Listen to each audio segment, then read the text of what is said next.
আমার মনে হয় এবারের রোজাটা সবচেয়ে দ্রুত চোখের পলকে শেষ হয়ে গেল, তাই না? সেদিনও তো রোজা আসবে ভেবে কত আয়োজন করেছি, আর আজকে আমরা 30তম রোজায় চলে এসেছি। আর আলহামদুলিল্লাহ এবারও আমরা 30টা রোজায় পেয়েছি। আজকের ব্লগে থাকছে আমার শেষ মুহূর্তের ঈদ শপিং, ইফতার আয়োজন, আর হ্যাঁ, ভাইরাল কাশ্মীরি চুড়ি কোথায় পাওয়া যাবে তার ডিটেলস। So let's go. আসসালামু আলাইকুম এভরিওয়ান, আই হোপ সবাই অনেক ভালো আছেন। তো আজকে ভাবলাম একটু চানা চাট বানাবো, তার জন্য আমি এখানে রোল শিট গুলোকে কেটে কেটে নিচ্ছিলাম পাপরিকা বা কি বলে এটাকে, মানে মচমচ নিমকির মতো বানানোর জন্য, যেহেতু আমার কাছে নিমকি ছিল না। এটা অনেকটা খেতে ফুচকার মতো মচমচে ক্রিস্পি হয় আর কি, আর এটা খেতেও ভালো লাগে। আমি এখানে চাটনি বানাবো, তার জন্য প্যানে তেল গরম করে তাতে তেঁতুলের রস দিয়ে দিয়েছি। এটা আর কি অনেকক্ষণ ধরে আমি একটু কুক করব। তার মধ্যে লবণ, মরিচ, জিরা গুঁড়া, একটু আদা, তারপর হালকা একটু চিনি, এটাতে একটু ফ্লেভারটা ভালো আসে, সেটা দিয়ে ভালো মতো নেড়ে চেড়ে নিব। আর সব থেকে মেইন ইনগ্রিডিয়েন্টস সেটা হচ্ছে কাবুলি ছোলা। এটা আমি আগের রাতে ভিজিয়ে রেখেছিলাম, তারপর সিদ্ধ করে নিয়েছি, আর এটাই এখন এই তেঁতুলের চাটনির মধ্যে দিয়ে দিব। এটাকে আমি 2 মিনিট লো ফ্লেমে কুক করেছি, আর মাঝে একটু চাট মশলাও দিয়েছি। এখন বাকি সব ইনগ্রিডিয়েন্টস যেমন একটু আলু, কাঁচামরিচ, পেঁয়াজ, টমেটো, শসা, এগুলো দিয়ে এটাকে সাজিয়ে নিব, আর অল্প একটু চাট মশলাও দিব। এগুলো দিলে এটা খেতে অনেক ভালো লাগে। এরপর একটু টক দই ফাটিয়ে সেটাকে একটু লেয়ারিং করে দিব। প্রথমে টক দই, তারপর চাট মশলা, এরপর আবার টক দই, তারপর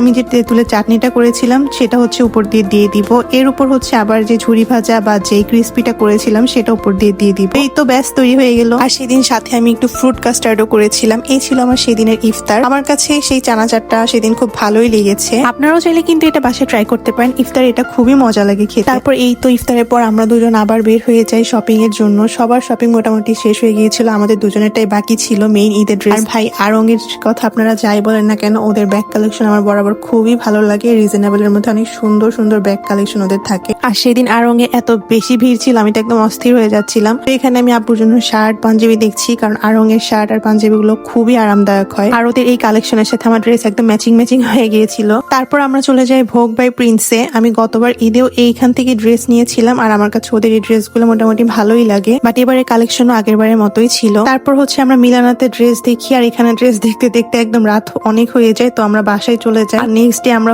আবার চলে আসি, কারণ আমাদের আরো শপিং বাকি ছিল। তো আমি এখানে টুকটাক সাজগোজ থেকে আমার কসমেটিক নিয়েছিলাম, আর এখানে আশিক সেলরে ওর পাঞ্জাবি দেখছিল। সেলরে এবার পাঞ্জাবি কালেকশন আমার কাছে খুব ভালোই লেগেছে। তারপর এই তো এখানে আমাদের মোটামুটি ঈদের শপিং আলহামদুলিল্লাহ ডান। তারপর আমরা সেদিন বাসায় চলে যাই। তারপরে এই তো আমি গাউসিয়াতে চলে যাই, কারণ গাউসিয়া জুয়েলারির জন্য বেস্ট একটা প্লেস। আর আমি এখানে একটা ওড়না দেখছিলাম, আমার একটা ড্রেসের সাথে ওড়না একদমই পছন্দ হয়নি, তো আমি সেটার সাথে আমি একটু কাস্টমাইজ করে ওড়না নিচ্ছিলাম। আর এই ভাইরাল সেই কাশ্মীরি চুড়িগুলা, যেগুলোর প্রাইস সেদিন 300 350 করে বলেছিল, আর আমি বোকার মতো সেই দামে নিয়ে এসেছি, যা পরবর্তীতে তারা 250 200 করেও সেল করেছে। এটা পেয়ে যাবেন গাউসিয়াতে। আর এই চুড়ির প্রাইস এখন অন্তত 100 থেকে 150 হয়ে গিয়েছে। যাই হোক, এই ছিল আমার আজকে লম্বা একটা ব্লগ। ইনশাল্লাহ নেক্সট ব্লগে দেখা হবে। আল্লাহ হাফিজ।